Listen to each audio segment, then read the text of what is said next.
Father, we praise you and we worship you in spirit and truth. Salamat, O God, sa gabi ito na muli sa kami. Pinagsipon kapon sa DTR nang sa ganun po ay mapagbulay-bulayan po namin ang iyong mga salita. Ikaw lang po ang siyang aming may taas sa gabing ito. Ngayon, humingi po kami ng kapatawaran sa aming pong mga nagawang kasalanan, sa aming pang naisip, naisalita at naikilos po nang hindi po ayon sa iyong kalooban. At hayaan mo, O God, na angkinin po namin ang iyong pangako sa 1 John 1:9 na kung ikukumpisad po namin ang aming mga kasalanan, ikaw, O Diyos, ay tapat at banal na kami po'y patatawarin at lilinisin sa aming karumihan. Maraming salamat sapagkat alam po namin na kami po ay iyong pinatawad na, O God. Cleanse us and make us worthy sa iyong mga salita. Dalangin po namin, O God, sa gabing ito na sa aming mga kapatid na buksan niyo po ang aming puso't isipan nang sa ganun po ay ma-receive po namin ang gusto mong ipapatid sa bawat isa po sa amin. At sa aming pong mga maririnig na yung mga banal na salita ay magrema po nawa ito sa amin at magkaroon po ng kaganapan ito sa buhay ng bawat isa po sa amin. Sa mga kapatid po namin na wala pa po, ay ipuin niyo po ang kanilang puso na sa ganun po ay mabigyan ka po nila ng oras sa gawain ito. Victory sapagkat alam po namin na ikaw po ay kasama namin, O God. Ito po ang aming samot dalangin sa pangalan ng aming nag-iisang Diyos at sariling tagapagligtas. Ang lahat po ay magsabi ng Amen. Amen.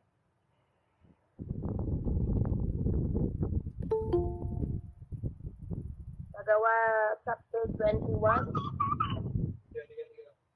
Ang pagpunta ni Pablo sa Jerusalem.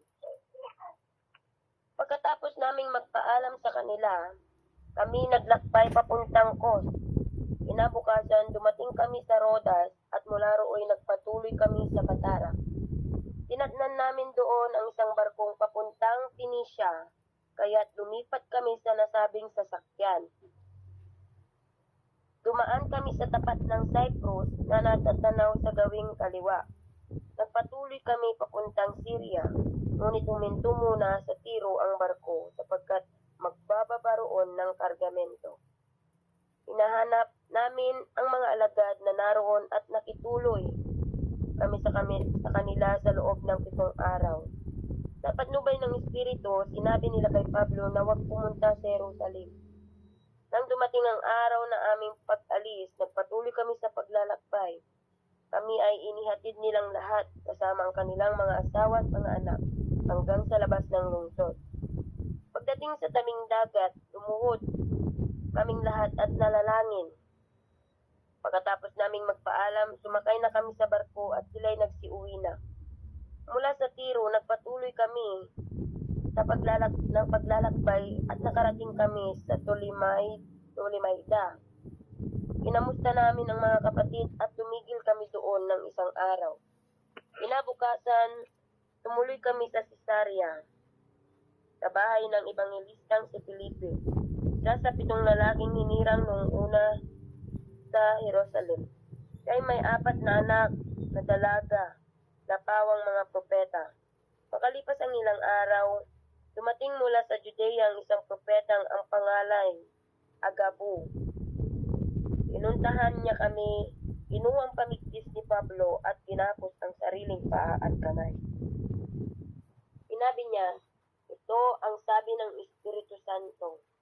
Ganito gagapusin ng mga Hudyo sa Jerusalem ang may-ari ng pamigtis na ito, at siya'y ibibigay sa kamay ng mga Hintil. Pagkarinig nito, kami naman at ang mga taga-roon ay nakiusap kay Pablo na wag na siyang pumunta sa Jerusalem. Ngunit sumagot siya, anong ang ginagawa ninyo? Sa pag-iyak ninyong iyan, ay dinudurog ninyo ang aking puso. Handa ako, hindi lamang magpagapos, kundi kahit mamatay doon sa Jerusalem, alang-alang sa pangalan ng Panginoon Jesus. Umigil na kami nang hindi namin siya mapigilan. Nasabi na lamang namin masunod ang kalooban ng Panginoon. Makalipas ang ilang araw, gumayak kami at umalis papuntang Jerusalem.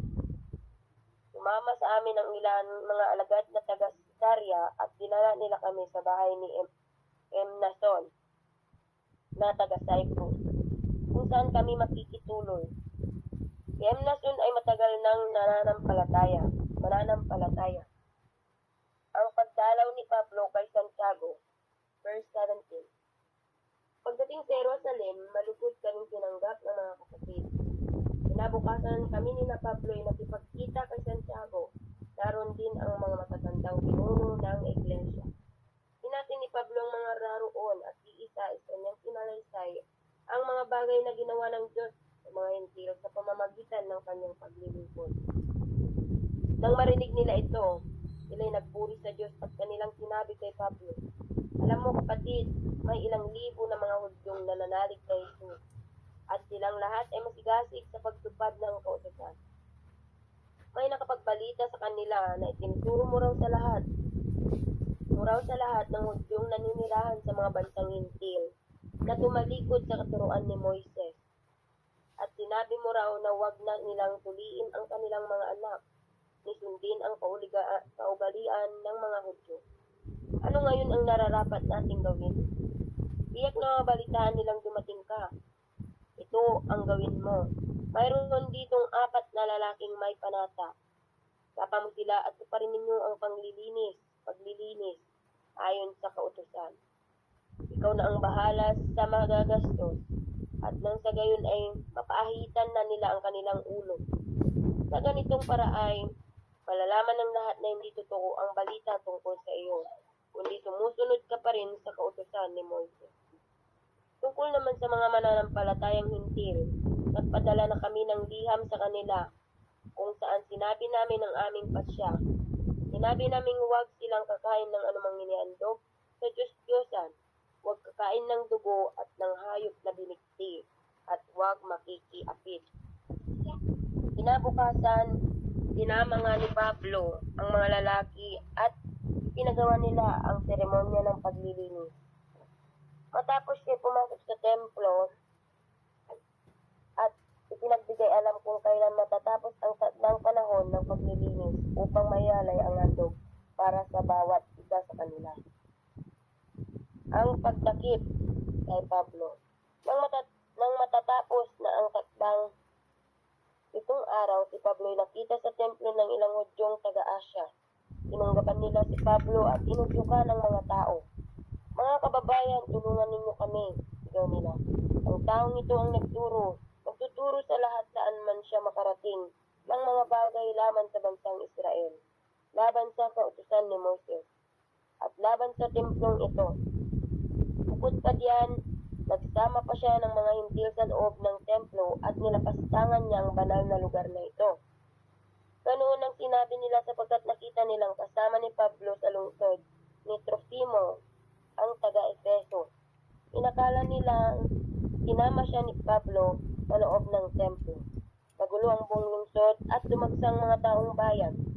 Tinunggaban nila si Pablo at kinalagkad palabas sa templo, at agad isinara ang pintuan. Balak nilang patayin si Pablo, ngunit nabalitaan ng pinuno ng mga sundalo na nagkakagulo sa buong Jerusalem. Kaya't nagsama agad ito ng mga opisyal at mga kawal at dali-daling nagtungo sa kinaroroonan ng mga tao. Pagkakita sa kanila, tinigil ng mga tao ang pambubugbog kay Pablo. Lumapit ang pinuno, dinakip si Pablo at ipinagapos ng 2 tanikala. Sinong taong ito? Ano ang kanyang ginagawa? Tanong niya. Iba-iba ang sinisigaw ng mga tao.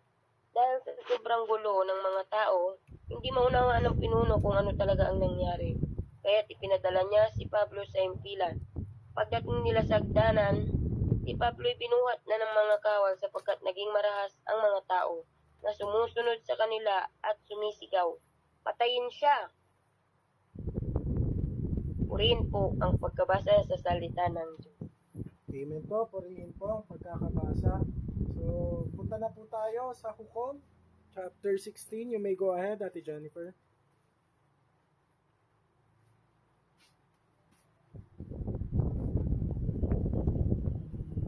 Nakamute ka, Ate Jen, kung sakaling nagbabasa ka na po. Hello po, good evening po. Hukom 16, chapter 16, si Samson sa Gaza. Minsan, si Samson ay nagpunta sa Gaza. Dooy may nakilala siyang isang babae nagbebenta ng panandaliang aliw. Siya ay nagpalipas ng gabi roon kasamang babaeng ito.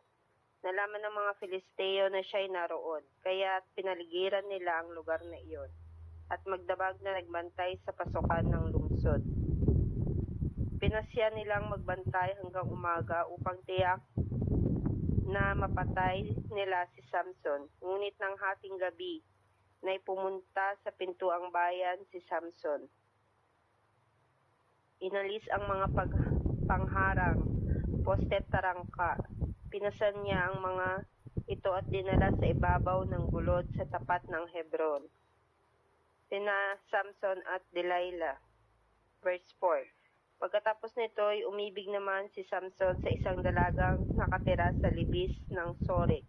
Siya ay si Delilah. Ang babaeng ito ay nilapitan ng 5 pinunong Filisteo at kanilang sinabi, "Suyuin mo si Samson para malaman namin kung ano ang lihim ng kanyang lakas at nang mabihag namin siya. Kapag nagawa mo yan, bawat isa sa amin magbibigay sa iyo ng 1,100 pirasong pilak." Kaya sinabi ni Delilah kay Samson, "Sabihin mo naman sa akin kung saan nanggagaling ang iyong lakas. Paano ka ba may gagapos at madadaig?"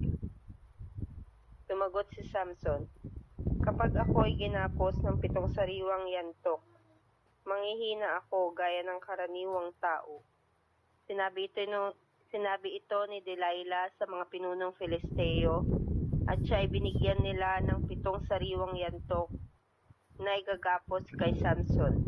Samantala, may ilang Filisteo namang nag-aabang sa kabilang silid. Pagkatapos ay sumigaw si Delilah, "Samson, may dumarating ng mga Filisteo."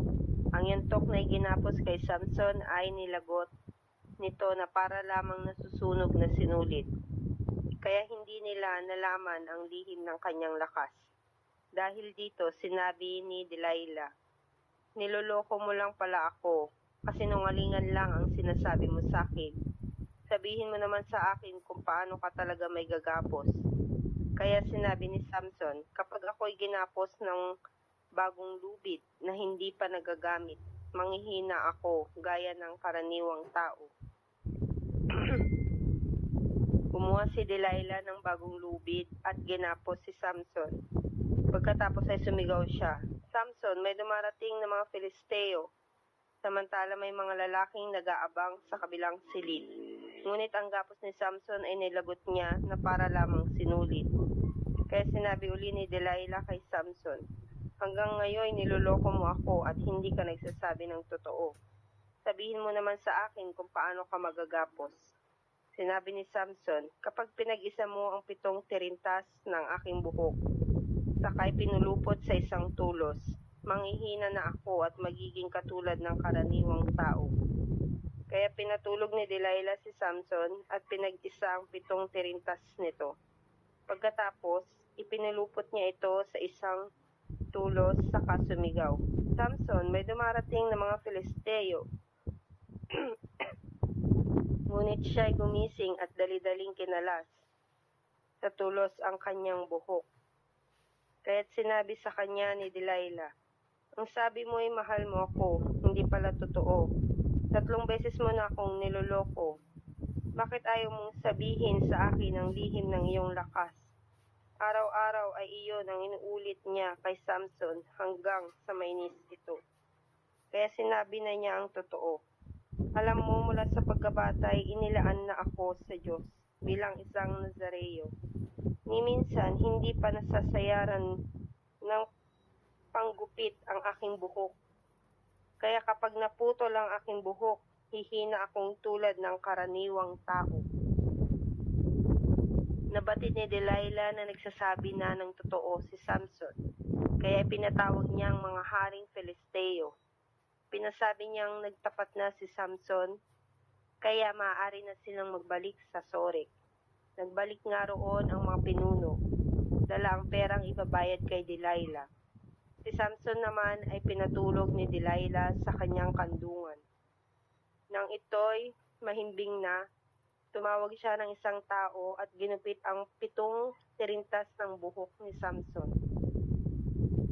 Nang mawala na ang kanyang kakaibang lakas, ginising ni Delilah si Samson at kanyang sinabi, "Samson, may dumarating na mga Filisteo." Nagtangkang bumangon si Samson sapagkat akala niya'y makakawala siyang tulad ng dati. Hindi pa niya namamalayang iniwan na siya ni Yahweh. Binihag siya ng mga Filisteo at dinukit ang kanyang mga mata. Siya'y dinala nila sa Gaza, pinalian ng tanikalang tanso at pinagtrabaho sa isang gilingan sa loob ng bilangguan. Samantala unti-unting humabang muli ang kanyang buhok. Ang kamatayan ni Samson, verse 23. Minsan, nagkatipon ang mga haring Filisteo upang magdiwang at maghandog sa Diyos-Diyosan nilang si Dagon. Sa kanilang pagdiriwang ay umaawit sila ng pinagtagumpay tayo ng ating Diyos laban kay Samson na ating kaaway. Nang siya'y makita ng mga taong bayan, ang mga ito'y umawit din ng tayo'y pinagtagumpay ng ating Diyos laban sa sumira sa ating lupain at pumatay sa marami nating kasamahan. At sa laki ng kanilang katuwaan, naisipan nilang pagkatuwaan si Samson. Inilabas nila ito sa bilangguan at pinatayo sa pagitan ng 2 malalaking haligi. Sinabi ni Samson sa batang lalaki na umakay sa kanya, "Ihawak mo ang aking mga kamay sa mga haligi ng gusaling ito. Gusto kong sumandal doon."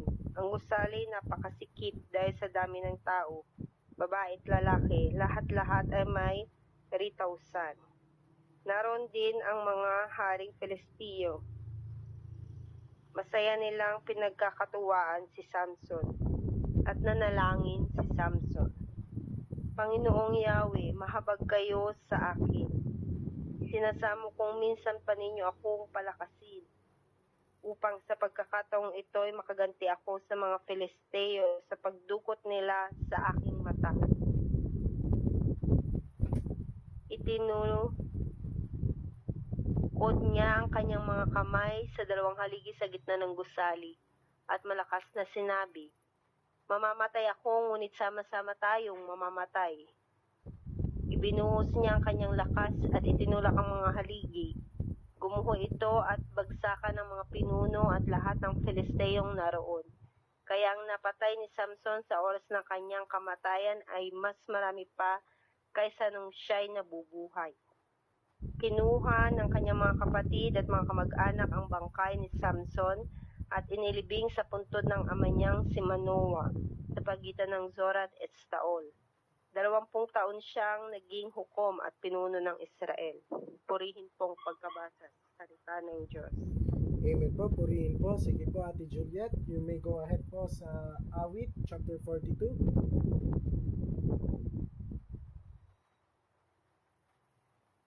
Nakamute po kayo, Ate Juliet, kung sakali po na nagsasalita na po kayo. Awit chapter 42, ikalawang aklat, panaghoy ng isang dinalang bihag. Kung paanong batis ang siyang hanap ng isang pusa, ngayon hinahanap ang Diyos ng uaw kong kaluluwa. Nananabik ako sa Diyos na buhay, walang iba. Kailan kaya maaring sa presensya mo'y sumamba? Araw-gabi tumatagpoy, gabi't araw tumatangis. Naging tanging pagkain ko'y mga luha sa pagpilit. Itong mga kaaway ko sa tuwi yaong sambit. Nasaan ba ang iyong Diyos? Hindi namin namamasid. Nagdurugo ang puso ko kapag aking maalala ang lumipas ng kahapong lagi kaming sama-sama. Papunta sa templo ng Diyos na ako ang nangunguna. Pinupuri namin ang Diyos sa pag-awit na masaya. Bakit ako nanlulumo? Bakit ako nagdaramdam? Sa Diyos ako may tiwala. siyang aking asahan. Diyos na tagapagligtas, muli ko siyang aawitan. Siya ay gugunitain ng puso kong tigit-irap. Habang ako'y nasa Jordan, sa Hermon at sa Misa, di ko siya malilimot gugunitain oras-oras. Ang dagat na kaalaliman, pakinggan at umuugong. At doon ay maririnig lagaslas ng mga talon. Ang katulad nagagalit, malalaking mga alon, na sa aking kaluluwa ay ganap na tumatakbo. Nawa ang pag-ibig ni Yahweh ay mahayag araw-araw. Gabi-gabi siya naway purihin ko at awitan. Dadalangin ako sa Diyos na sa akin binubuhay. Sa Diyos na sanggalang ko, ganito ang aking wika. Bakit ako ay nilimot mo akong pusa? Bakit ako nagdurusa sa kamay ng masasama? Kalooban ko'y nanghihina sa pagkutya ng kalaban. Habang sila'y nagtatanong, ang Diyos mo ba ay nasaan? Bakit ako'y nalulungkot? Bakit ako nagdaramdam? Sa Diyos ako'y may tiwala, siyang aking aasahan. Magpupuri akong muli, pupurihin walang kumpay. Ang aking tagapagligtas, Diyos na walang Amen po. Purihin po ang pagkakabasa sa salita ng ating Diyos po. We will go ahead na po sa insights and explanation po ng mga chapter and verses po na nabasa po natin. So, mag-start po to kay Ate Jessica sa mga gawa. You may go ahead. Sige po, ayun po sa gawa, chapter 21. Ito po ay patungkol sa pagpigil nila kay Pablo patungong Jerusalem. Sa kadahilan ng ayaw po nilang mangyari, ang sinabi ng isang propeta na nagngangalang Agabo, na kung saan inilarawan po niya kung ano ang mangyayari kay Pablo. Ngunit sa kabila po ng mga narinig ni Pablo, pinakita po sa atin ni Pablo dito mga kapatid, ang kanyang katapangan at ang kanyang paninindigan sa paglilingkod sa ating Panginoong Hesus. Buong tapang po niyang sinabi na handa siya, hindi lamang magpagapos, kundi kahit mamatay pa, alang-alang sa ating Panginoong Hesus. At dahil hindi na nila mapigilan si Pablo, nanahimik na lang po ang kanyang mga kasamahan. At napasabi na lang po sila ng Lord, your will be done. Masunod ang kalooban ng Panginoon. Pinakita din po ni Pablo dito sa atin mga kapatid na hindi siya nagpatumpik-tumpik para isalaysay ang mga bagay na ginawa ng Diyos sa mga hintil sa pamamagitan ng kanyang paglilingkod. At dito din po pinapaalalahanan din po sila ni Pablo upang bigyan diin sa kanila na sila ay hindi na bahagi ng paganong pagsamba. Sila ay mananamba na ni Jesus. Mga kapatid, ang mahalagang aral na dapat nating matutunan mula dito ay anuman ang maging resulta ay dapat tayong laging magpasakop sa kalooban ng Diyos. Huwag po tayong matakot o mag-alinlangan na ipahayag ang lahat ng kabutihan at kaligtasan sa mga tao. Huwag po nawa tayong maging katulad ng Church of Ephesus, which is the loveless church. Wala pong pakialam sa iba. Kahit hindi sila nakikinig sa atin, go lang po mga kapatid, bahala na po ang Diyos sa kanila. Let our God to do His will, basta magtiwala at magpatuloy lang tayo sa kung ano ang plano ng ating Panginoong Hesus sa atin. Yun lamang po. Amen po. Ate Jennifer, sa explanation po ng hukom, you may go ahead. Nakamute po kayo Ate Jen kung sakali. Hukom 16, si Samson sa Gaza. Dito po isinalaysay ang pagdalaw ni Samson sa Gaza. Siya ay sumiping sa babaeng nagbebenta ng aliw. Habang nasa Gaza si Samson, nakita siya ng isang Filisteo at naghihintay para patayin siya. At siya ay nakaalis doon ng matagumpay. Sina Samson at Delilah. May kita natin dito si Samson ay umibig kay Delilah. Kapalit ng malaking halaga ng pera kay Delilah, umayag siyang akitin si Samson upang maipasa niya ang lihim ng lakas ni Samson sa kanyang mga kaaway. Moral lesson po dito ay ilantad ang mga nagpapanggap. Mag-ingat kung kanino natin ibinabahagi ang ating mga lihim. Huwag maging mahina at huwag magtiwala agad. Umasa sa lakas ng Diyos at maging masunurin sa mga utos ng Diyos. Huwag hayaan ang sinuman na tayo ay manipulahin. Parang sa kwento po, ginamit ni Delilah ang kanyang alindo, ang kanyang katawan bilang kanyang sandata upang manipulahin si Samson para ibunyag ang pinagmulan ng kanyang lakas. Bago po tayo pumasok sa anumang relasyon, humingi sa Diyos ng karunungan at pag-unawa. Ang kamatayan ni Samson. Nagsimula sa isang dakilang pagdiriwang ng mga Filisteo sa Gaza. Mga Filisteo ay pinarangalan ang kanilang Diyos na si Dagon. Sumamba sila sa Diyos-Diyosan sa pagdakip kay Samson. Nakakalungkot na ang isang lingkod ng Diyos na pinalaki sa isang makadiyos na tahanan ay naging kahiya-hiyang alipin ng kaaway. Bagamat hindi lubusang pinabayaan ng Diyos si Samson, pinahintulutan ng Diyos na manatili ang desisyon ni Samson. At kung ano man ang nangyari kay Samson, ito ay kahihinatnan ng kanyang mga desisyon. Maaari nating piliin na maging malapit sa Diyos o sumunod sa sarili nating paraan. Ngunit may mga kahihinatnan na bunga ng ating pagpili. Hindi pinili ni Samson na mahuli, ngunit pinili niyang makasama si Delilah at hindi niya matakasan ang mga kahihinatnan ng kanyang desisyon. Sabi po dito sa Proverbs 25, verse 28, whoever has no rule over his own spirit is like a city broken down without walls. Yun lang po. Amen. Amen po. Amen. So, Ate Juliet po, you may go ahead po sa explanation ng awit 42. Amen.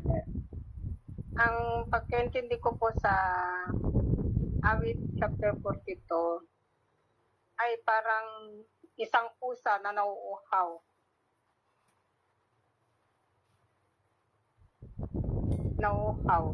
Nauuhaw at nananabik. Ito ay isang awit sa matinding pananabik sa Panginoon at malalim na pananabik sa pamagitan ng panahon sa pagkabalisa tuwing may pagsubok sa buhay. Ito, kumbaga sa atin, mga moral lesson po, palagit natin pananabik sa Diyos para gabayan tayo lahat ng aspek sa buhay.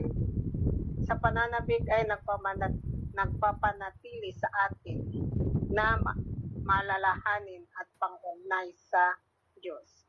Sa klaseng itong pananabik ay positibong masaya kung saan natin mapanatili at magpakain sa salita ng Diyos para tumibay ang relasyon sa Diyos kung kailanman gawin sa panalangin sa pamagitan sa salita ng Diyos, sa pamagitan sa kagandang loob sa kapwa at hahawakan nating salita ng Diyos sa tamang paraan. At kailangan din natin alalahanin at hanapin ng Diyos at magbalik loob sa Diyos kung kailan nararamdaman natin na tayo ay napapalayo sa Panginoon dahil sa makamundong gawain.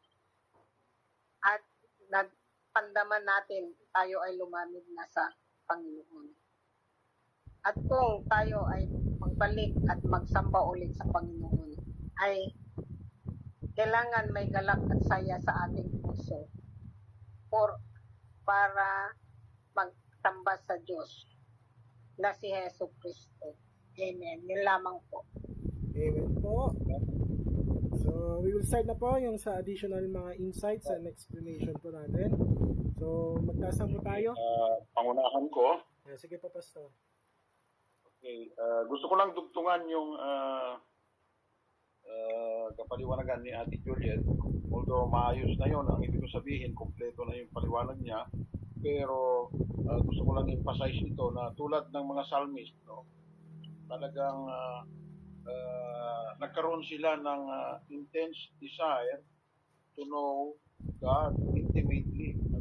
Pag sinabi kasing intense desire, talagang nag-aapoy na pagkauhaw na makilala ang Diyos intimately, sabi niya, yung talagang intimacy, may intimacy siya. Tulad ng paglilinaw doon sa verse 1 and 2 and 3, na paglilinaw na si David, si David actually ang rito involved, nilinaw ni David na ang pagkauhaw niya ay para sa Diyos lamang.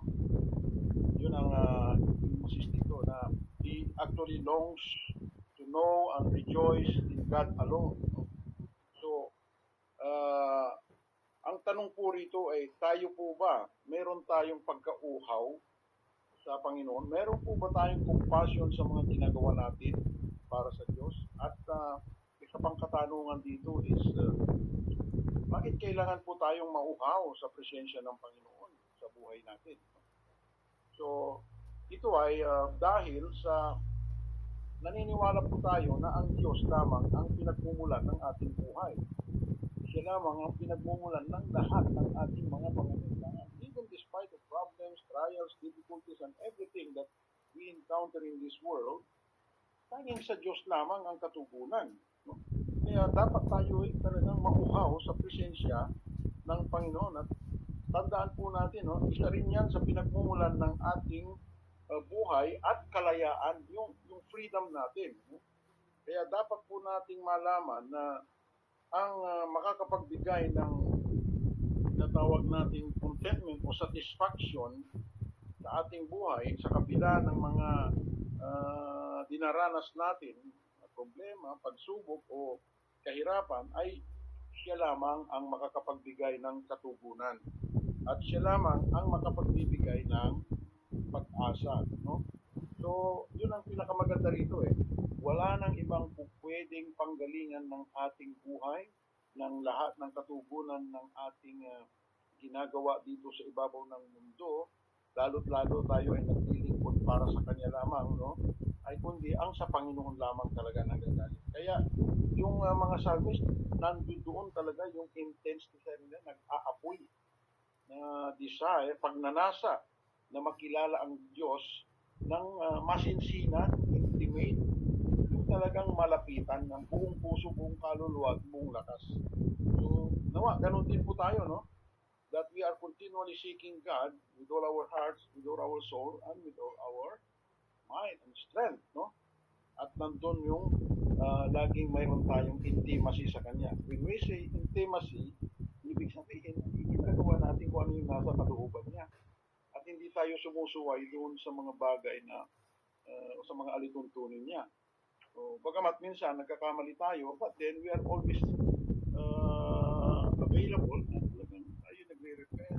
Hindi na natin inuulit yung mga nagagawa nating mga kasalanan. So, meantime, yun lang ang may dagdag ko doon sa awit 42. At para mabigyan naman ng chance yung iba na magsalita. Okay po. Sige po, taas lang po tayo ng mga kamay. Mga kapatid, kung may additional po tayong insights and explanation po, huwag po tayo mahiya.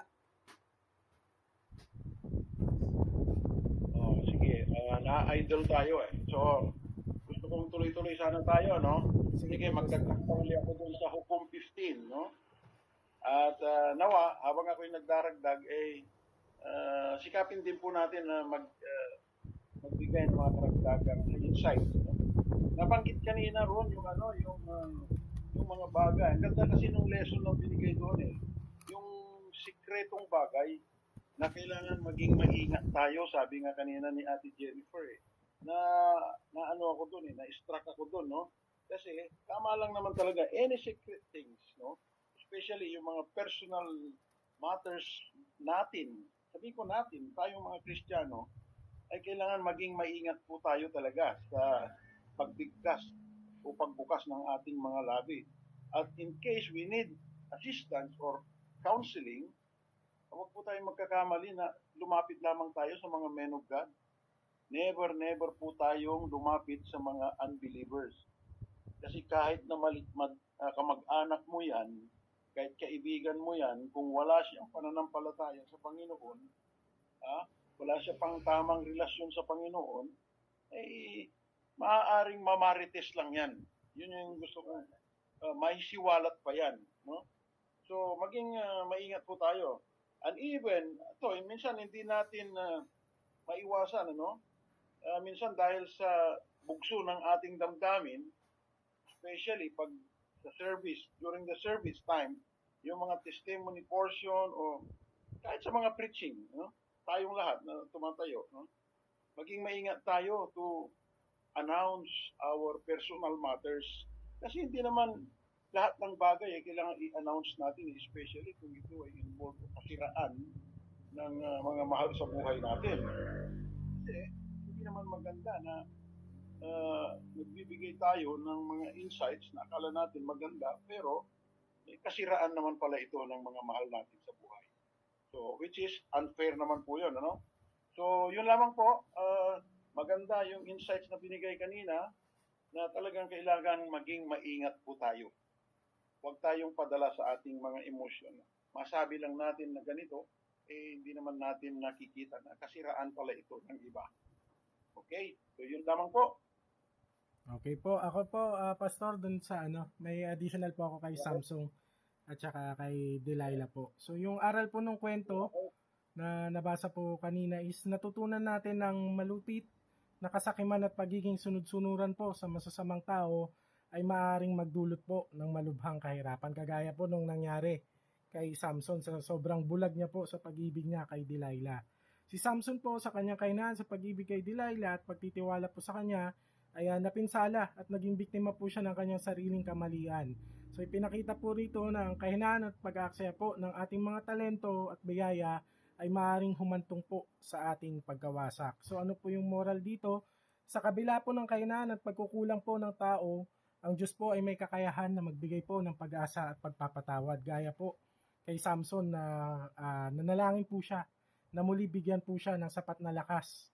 Diba? Andun po yung pag-admit niya po yung sa pagsisisi niya sa kanyang mga pagkukulang at saka sa huli po pinagbigyan po siya ng Diyos na gamitin ang kanyang natitirang lakas upang masagawa ang dakilang gawa. So pinapakita po dito na sa kabila po ng mga pagkukulang natin, tayong mga tao, maaari pa rin tayong magbagong buhay at magkaroon po ng makabaluang buhay sa tulong po ng ating Diyos. So sa pangkalahatan, itong kwento po ni Samson at Delilah ay nagpapaalala po sa atin na ang tunay na halaga ng buhay ay hindi po nasusukat sa mga material na bagay o kasakiman, kundi sa pag-aalaga at pagpapahalaga po natin sa ating mga biyaya, sa relasyon po at pananampalataya po natin sa ating buhay na Diyos. So yun lamang po ang aking additional insight po para sa hukom na nabasa kanina. So mga kapatid, raise your hand po kung meron pa po tayong additional explanation and mga insights po. Go ahead. Okay. Hello. Okay. Additional din dun sa mga nabasa natin. Inihalin tulad lang natin dun sa yung buhay ni Samson at sa ni Delilah. Katulad lang yun sa pangyayari kay Adan at kay Eva. Dahil si Adan at saka si Eva, di ba? Si Eva ang tumukso kay Adan para kumain nung pinagbabawal na pagkain, sinabi ng Lord sa kanila. Kay Delilah naman, naging sunod-sunuran si Samson sa kanya dahil nga hindi niya ginamit yung ibinigay sa kanya ng Lord na wisdom, yung knowledge, yung understanding. Kumbaga, nanangan lamang siya sa kanyang sariling lakas. Naging, katulad niya ng sinabi kanina na naging sunod-sunuran siya doon sa kanyang kay Delilah. Ganun din si Adan, naging sunod-sunuran siya kay Eva. which is ang design talaga ng Lord is ang lalaki ang head, must be the head ng kanyang asawa, sa kanyang mga anak. Siya yung head sa kabuuan ng pamilya. Ang lalaki ang head. Kaya nga't yun ang design ng ating Diyos. Yun yung order na ibinigay niya sa isang pamilya. Kaya dapat gamitin ng lalaki ang kanyang authority, hindi dahil sa yung authority niya ay para manakit, hindi, kundi yung authority niya ng kanyang pagmamahal. Mahal niya ang kanyang asawa, kaya kailangan disiplinahin niya. Mahal niya ang kanyang mga anak, kaya kailangan disiplinahin niya. The same thing is true kay Samson at kay Delilah. Mahal niya si Delilah, pero hindi dapat siya maging sunod-sunuran, kundi ang babae mismo yung susunod dapat sa kanya. Kaso, dahil nga nanangan sila sa kanilang pagiging masculine, yung pagiging malakas. Kaya hindi na nila nakalimutan nila na ang Diyos talaga ang kanilang kalakasan. So everything na gagawin nila is that comes from the Lord alone. So yun lang yung additional. Amen po. Meron pa po ba tayong mga additional, mga kapatid? Raise po natin ang ating mga kamay. We still have 9 minutes po before 9 p.m. Po, sa awit. Okay, sige Ate Jess. Go ahead.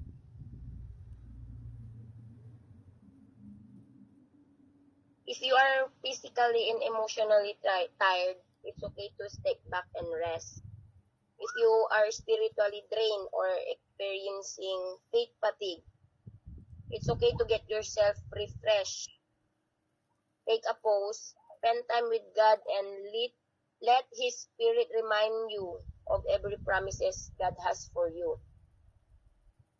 Don't waste your time and energy thinking whether the glass is half full or half empty. Just go and fill the glass. Hindi ka mapupuno ng tao o kahit sarili mo dahil si Lord lang talaga ang makakapagpuno sa'yo. But those who trust in the Lord will find new strength. They will soar high on wings like eagles.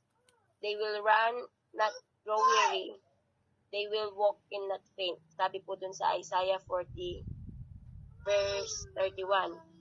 Empty yourself out and let God fill you up.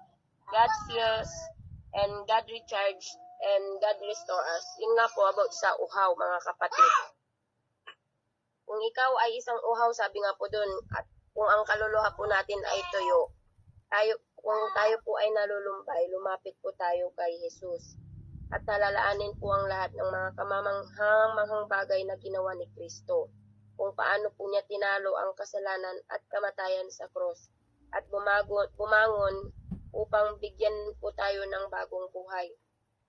At ang ating buhay ay magkakaroon ng kapayapaan at kagalakan. Yun lamang po. Amen po. So, may mga additional pa po ba tayo, mga kapatid? Sige po, muna tayo, mag-closing prayer po muna tayo. Tapos i-resume na lang po natin. Ate Juliet, pwede po, paki-close.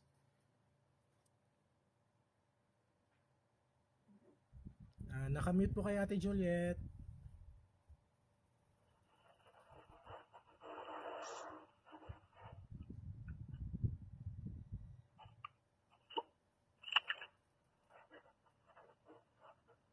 Palakpakan natin ang Panginoong Jesus. Manaming mapagmahal at makapangyarihan sa lahat. Pinupuri at sinasamba ka namin. Panginoon, maraming salamat at natapos ang aming virtual Bible study. At naway sa lahat ng nabasa namin at kapaliwanagan ay magrema sa aming puso at ayun ang gabay namin sa buhay namin sa pang-araw-araw. Lord, maraming salamat po sa Espiritu na gumabay sa amin.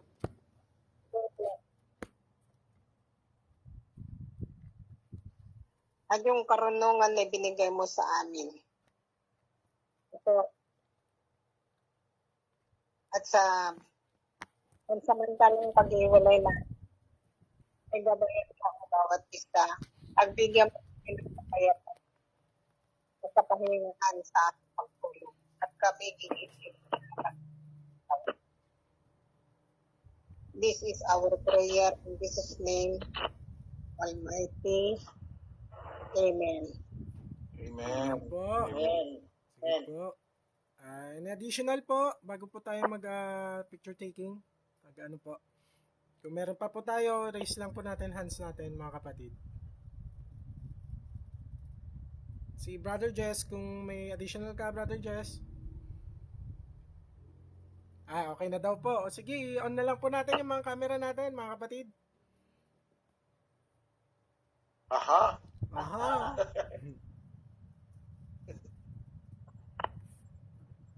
Sila Ate Jessica.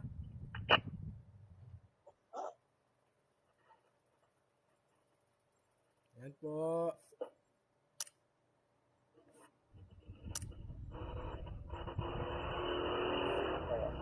Yan, okay na po mga kapatid. Praise God. Amen po. Bye, everyone. God See you bless tomorrow you. po bukas. Kita-kits po. Okay. Kita Sige, bukas. matulog kayo ng maaga. Kita-kita tayo. Bye-bye po. Music team, 6:30. Be Yes here. po.